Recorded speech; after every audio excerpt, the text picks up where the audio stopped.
Abasirikari ba Isirayeli barimo n'umukomanda mukuru batezwe igite umutego na Hezbollah, abandi bagabwaho ibisasu byinshi na Hezbollah maze birangira bapfuye.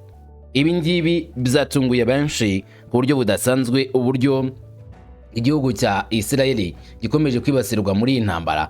Byari bizwi neza ko badashobora gutsindwa, ariko uburyo bari kwitsindwa nicyo kizamini cyonyine gikomeye buri wese ari kwibaza. N'aka kanya turagarutse ngo turebere hamwe ibiri kuvugwa nanone ku ruhando mpuzamahanga, muri politiki, diplomasi, umutekano muri rusange. Niki kiri kujya mbere? Ni ikibazo cyo kwibazwa, ariko duhereye mu gihugu cya Isirayeli na Iran, aho ibibazo bikomeje kuba ibibazo bikomeye na analysis n'ubucukumbuzi bukomeye.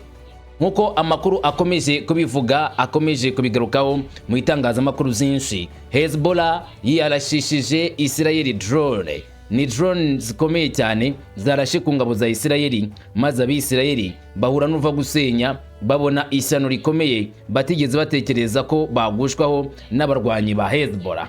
Inguni nyinshi za Isirayeli zatatswe mu buryo bukomeye, ndetse abarwanyi ba Hezbollah nabo ubwabo bagaragaza neza ko atari agafuka imvugo rimwe, bakomeza gukora ibitero kuri Isirayeli kugeza barimbuye abisirayeli benshi. Ibi ndabigarukaho mubwira uko byagenze. Nyamara si ibyo gusa byabaye ku butaka bw'igihugu cya Isirayeli, ahubwo ibi nabyo nibikureba. Komanda wa Isirayeli namaze kukubwira mu kanya gato ko yishwe nande, ryari, byagenze gute? Umbaze icyo kibazo nanjye ngishakira igisubizo, nkubwire uko byagenze kugira ngo uyu mukomanda mukuru mu ngabo za IDF Hezbollah imwivugane mu buryo butunguranye kandi budasanzwe. Yari komanda w'ingenzi cyane kuko arafatiye runini ingabo za Isirayeli, niwe watangaga order, amabwiriza y'ibigomba gukorwa ku mirongo y'imbere ku rugamba. Birumvikana ni mu rugamba rwo kurwanira muri Lebanon, aho bahanganye n'ingabo za Hezbollah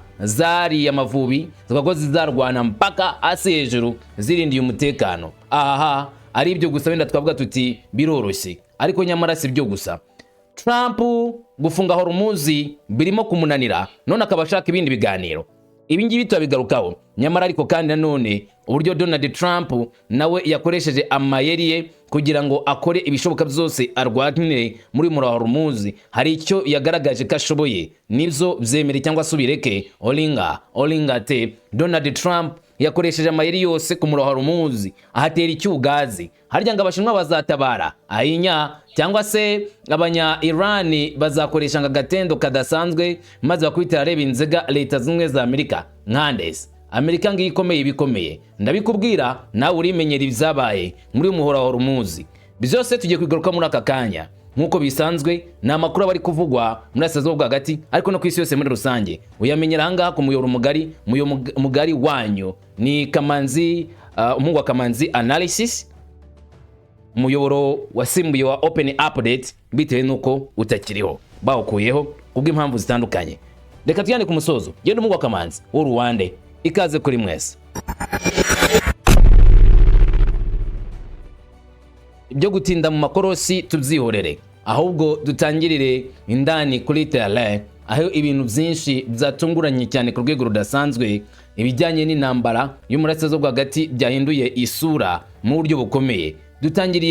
Turatangirana no kwibaza byinshi ku byabaye kuri iki gihugu cya Isirayeli, kugeza ku rwego igihugu cya Isirayeli gipfushije abasirikari bacyo, abasirikari kandi b'imbaraga, abasirikari b'ingenzi cyane muri iki gihugu cya Isirayeli. Hezbollah yarashishije Isirayeli drones, ni drone z'umwihariko tugiye kwibandaho muri aka kanya. Reka tubijyemo turebere hamwe ngo mbese ibi bintu bimeze gute byatumye Isirayeli itakaza abasirikari benshi, itakaza abakomanda benshi, ndetse n'ibigo bya gisirikari nabyo ntibidebekerwe, ahubwo bikaraswaho ku rwego rw'imbaraga, ku buryo nyine Isirayeli ihombejwe na Hezbollah. Ni mu buryo bwatunguye abantu batari bakeya, benshi batunguwe n'ubu buryo bukomeye, aho Isirayeli yakoze icyo twakita agatendo maze igahombya bikomeye cyane igihugu cya Iran. Isirayeli yakorewe agatendo igahombywa na Hezbollah mu buryo bwatunguye abantu benshi. Nyemerera ari byo tujyamo, turebere hamwe ngo byagenze gute. Amakuru nkuko abitangaza cyangwa se abidutangariza kuri tele ku butaka bw'igihugu cya Isirayeli harashwe ibisasu byinshi n'abarwanyi bo muri Hezbollah baje kwigiriza nkana ku gihugu cya Isirayeli bakoresheje ubwoko bwa za drone zitandukanye. Ni drone nshya itagira umudriver kandi ni drone bigoye cyane kuyimenya mu kirere no kuyibona, kandi rero kuyagarika ubwabyo ni ibisa nk'ibidashoboka. Mbaza ngo none izo drone zikora zite? Ubu ngubu wavuga ko izi drone zo zikwisonga mu mirwano ikomeye hagati ya Isirayeli n'umufatanyabikorwa wa Iran ariwe Hezbollah. N'umurwanyi ukomeye cyane muri iyi minsi kwigaragaza. Mutwe twaje intwaro muri Lebanon washyize ahagaragara icyo uvuga ko ari kimwe mu ntwaro zawo zikomeye kandi zigezweho zo kurwanira mu kirere. Izi ni intwaro nziza cyane. Drone yitwa ko idashobora kuvumburwa, bivuga ko ishobora kwirinda radari, kurwanya intambara z'ikoranabuhanga no kuriye ingendo bakubita ku nzu, ikabishobora gutwara ibiro 5 by'ibisasu biturika no gutwara nanone kujyasa kugendera ku birometero byinshi. Niki giteye inkeke kuri drone ya Hezbollah kandi ikaba ari drone yisha no gukwepa radari? Icyo ni kimwe. Ikindi handi ikaba ifite uburyo bwo kurwanya intambara ikoresheje ikoranabuhanga n'ubushobozi bwo gutwara ibintu bigakubita mu nzu. Ikindi kandi n'ubushobozi bwo kugera ku biro 5 by'ubwikorezi bya bombe bishobora kuremerera cyangwa guturikira ahantu ku buryo budasanzwe. Iyo ndege itagira abapilote yarekuwe na Hezbollah mu bitero byinshi byagabwe mu majyaruguru ya Isirayeli kuva ku itariki 13 nta gahenge babaha. Muri iki gitero cyo mu kirere kivuga ko aricyo cyahitanye abantu benshi mu mezi ashize, Hezbollah bivuga ko yarashe nibura indege zigera kuri 40 zajya abapilote mu bindiro byinshi bya gisirikari bya Isirayeli biri mu mijyi ihana imbibi n'igihugu cya Isirayeli ndetse na Lebanon.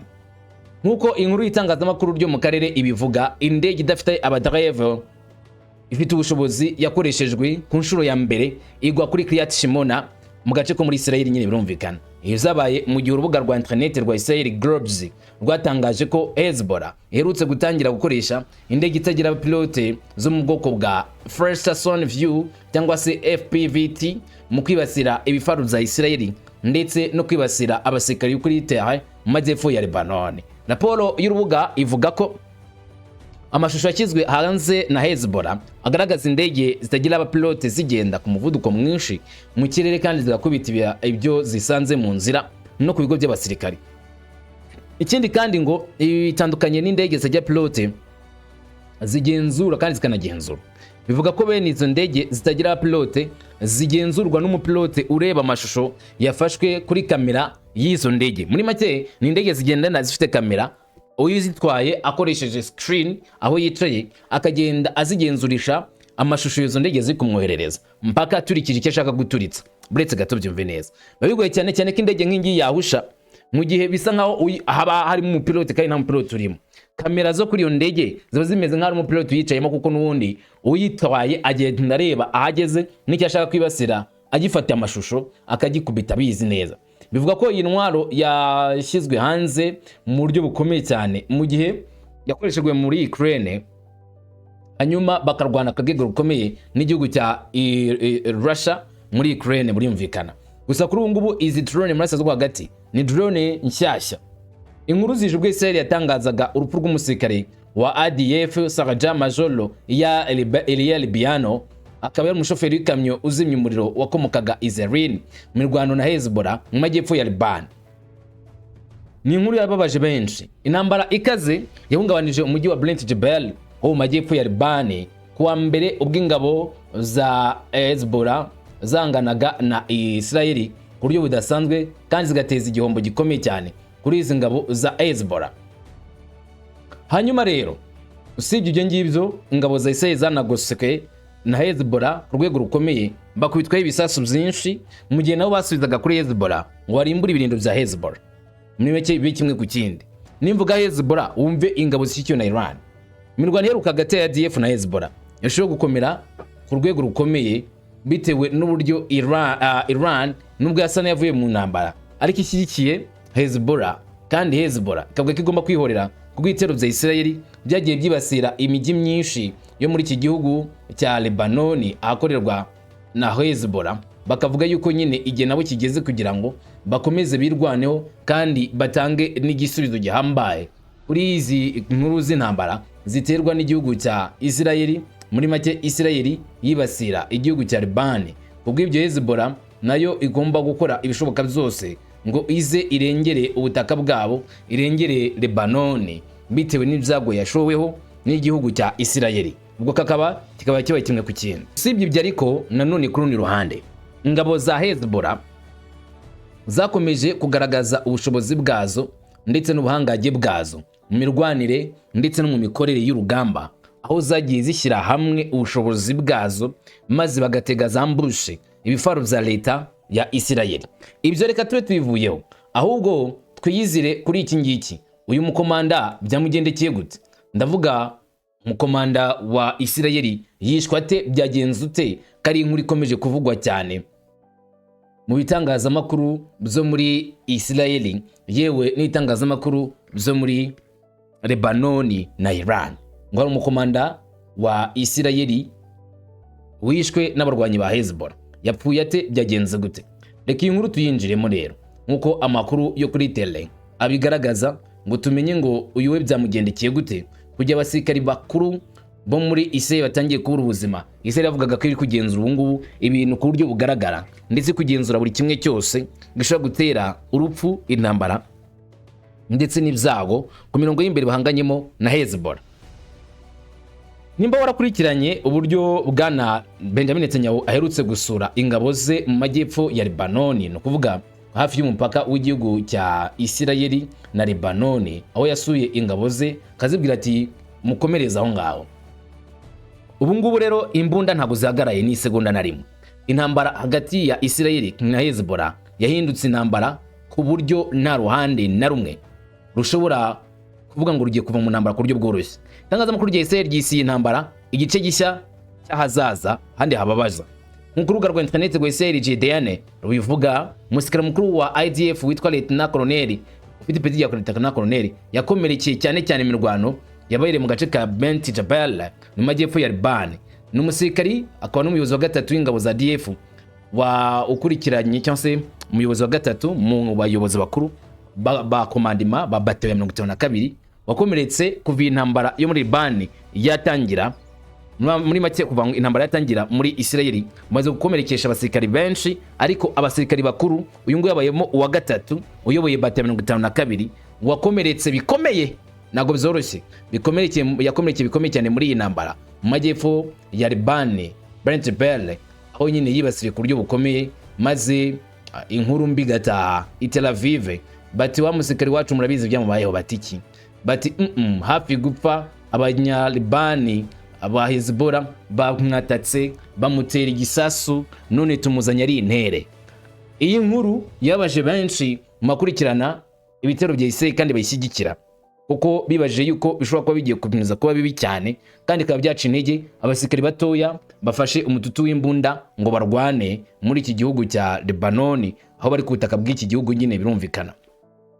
Intambara ikomeye hagati ya Hezbollah ishyigikiwe na Iran n'ingabo za DF irimo kubera muri Beit Jabal, mu gihe intumwa za Liban na Isirayeli zagiranye ibiganiro vya mbere vya diplomasi mu myaka 10 ishize, akaribo bakoze ibyo biganiro biri kubera i Washington DC muri Leta Zunze Ubumwe za Amerika.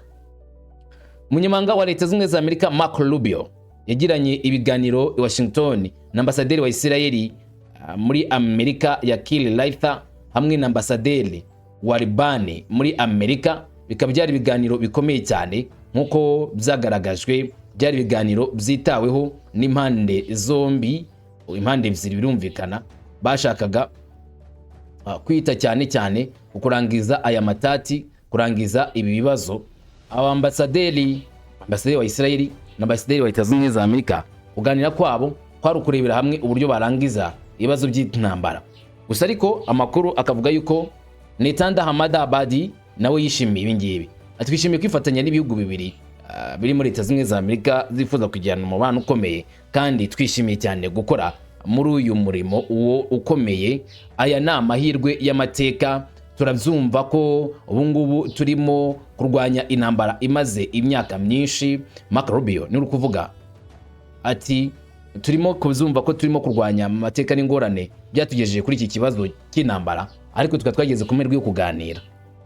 Ati muvuga ibibazo kubijyanye no guhagarika imirwano, ibi ni byinshi cyane twavuga. Ibi bivugwa ko tugomba gusoza burundu imyaka 20 yo gushyamirana cyangwa se 30 kuri ubu. byagize ingaruka kuri aka gace k'isi kandi hangiritse byinshi. Ahubwo kandi si byangiritse gusa, n'abaturage benshi ba Liban bahuye n'ibibazo. Tugomba kwibuka ko abaturage ba Liban ari abahohotewe ndetse n'ibyabayeho. Abaturage ba Liban ni abahohotewe n'ibitero bya Iran, kandi ibi bigomba guhagarara. Rero icyizere cyacu hano, kandi nzi ko kizaba icyizere cyiza, nuko iyi nzira izakemura ibibazo by'intambara ikomeye. Hari masaha 6 ari imbere muraza kubona igisubizo cyabyo. Ariko dushobora no gutangira gutera imbere kugira ngo dushyireho uburyo ibintu byiza bishobora kubaho. Ikintu cyiza cyazana amahirwe yo guhuza abanya-Libani n'abanya-Isirayeli maze umutuzo ukaboneka. Aya ni amagambo ya Marco Rubio, umunyamabanga wa Leta Zunze Ubumwe za Amerika mu bubanyi n'amahanga, wari umwe mu bahagarariye ibiganiro yikomeje kujya mbere muri iki gihugu cya Leta Zunze Ubumwe za Amerika i Washington DC. Ahamya neza cyane ko bifuza kurangiza aya matati, bifuza gushyira iherezo kuri iyi ntambara, kandi bakaba abantu b'ingenzi cyane batanga ubufasha bukomeye cyane mu guhuza impande zihanganye, ariko uruhande rwa Isirayeli ndetse na Liban. Ubwo tuvuye kuri ibi bijyanye n'umukomanda ndetse n'intambara iri kubera hagati ya Hezbollah na Isirayeli, reka twimukira ahangaha. Trump gufungura Hormuz byamunaniye, akaba ashaka ibindi biganiro. Ni ibinyamakuru byinshi byo kugaruka kuri iki cyifuzo cya Donald Trump, wari wasabye yuko haba guhagarika uyu muhora Hormuz, guhagarika amato yose aturuka mu cyerekezo cya Iran, maze ayo mato akagenzurwa na Leta Zunze Ubumwe za Amerika. Amerika akaba itanga itegeko ry'abagomba gutambuka, abagomba guhagarara, ikagena ninde ugomba gucanga ninde utagomba kuhaca. Ibi byatumwe abantu benshi ubwo Leta Zunze Ubumwe za Amerika zavugaga iby'iri jambo. Gusa ariko byongeye gutungurana cyane kubwo icyifuzo cya Donald Trump kiteye kuvugwaho rumwe n'abantu benshi. Bamwe baracyamagana, abandi bakavuga ko gikwiriye, bitewe n'uko nyine gishobora kuba kirimo igisubizo cya nyacyo cy'intambara imaze ibinyecumi by'imyaka babitekereza kuzakora ibikorwa biremereye, ndetse n'imirwano imaze hafi ibyumweru 6. Nyuma rero yo guzana umupaka mu mazi yo mu kigobe cya Hormuz, Donald Trump yagaragaje ko hashobora kuba impinduka mu bijyanye no kongera kugira amasezerano ya diplomasi. Amakuru aherutse gutangazwa nuko Perezida wa Amerika yagaragaje ko arimo gutekereza ku nshuro ya kabiri ibiganiro na Iran. Mu kiganiro yagiranye na New York Post, Trump yavuze ko ibiganiro na Iran bishobora kongera gusubukurwa mu minsi 2 iri imbere. Yanavuze ko ibiganiro byatanzwe bishobora kongera kubera Islamabad hashingiwe ku bimenyetso bihari ubu. Ariko amagambo ya Trump asa naho atandukanye nayo ngayo yavuze imbere mu kiganiro kimwe yakoze. Raporo z'abanjirizi zizagaragaje ko yavuze ko umuvuduko w'ibiganiro na Iran ugenda buhoro kandi ntibigaragare neza. Mbere yanavuze ko icyiciro cya kabiri cy'imisirano gishobora kubera muri wenda muri Pakistan, nkuko The New York Times ibivuga, New York Post ibivuga. Trump ariko yanagaragaje ko ibihugu z'i Burayi bishobora kwakira icyiciro gikurikira cy'ibiganiro, bikaba byatanga umusaruro ukomeye. Ariko se kuki Trump asabye ibiganiro? Kuki Trump asabye ibiganiro kandi yavuze ko agiye gufunga umuhora wa Hormuz? Asa naho yawubrotse, yawufunze. Ubu ngo ari ugena ninde utambuka ninde udatambuka, ari ufite urufunguzo rw'inzira muri karere. Ni ikibazo nge nawe twakibaza. Kuki Donald Trump rero asaba iby'ibiganiro bindi byabo? Hari inkuru ugomba kumenya neza y'ibirimo kuba muri kino gihe, muri kino cyiciro. Uti ni ibiki? Yes, Trump yatangije igikorwa cyo gufunga umuhora wa Hormuz. Ikimenyetso gishya cya diplomasi kiraje, nubwo ariko Amerika ikomeje gushyira mu bikorwa ingamba zayo zo gukumira ubwato mu nyanja ya Hormuz. Ibi byatangiye ku munsi w'ejo bigoranye, ariko birakorwa. Raporo zigaragaza ko imirwano yatangijwe yaje kuvamo ibikorwa byinshi, aho kwa 13 Mata Leta Zunze Ubumwe za Amerika zohereje amato yazo mu kigobe cy'abaperse hafi ya Hormuz kugira bakumira ubwato bwose bwinjira no gusohoka. Byagize ingaruka zikomeye cyane ku bucuruzi bwo kubitwarwa mu mazi. Ibi nubwo hashyizweho abasikari barenga 10,000 b'Abanyamerika hamwe n'amato menshi y'intambara n'indege, ubuyobozi bukuru bwa Amerika bwavuze ko nta bwato buranyura muri Strait of Hormuz ku buryo bworoshye keretse bukurikiza amategeko y'iki gihugu cya Leta Zunze Ubumwe za Amerika. CENTCOM ni ishami rishinzwe ingabo za Amerika muri karere, ibitwa Central Command Statement, ritangazo bashyize hanze bagaragaje neza yuko hari uburyo bw'ubugenzuzi bwabo. Ndasoma mu magambo yabo, amagambo CENTCOM yanditse ikashyira kuri X bagaragaza ikirimo gukorwa. bagize bati, kamagambo yabo tuyasome nge nawe. Aya ni amagambo CENTCOM yashyize ku rubuga. Bagize bati, nta bwato bugomba gutambuka.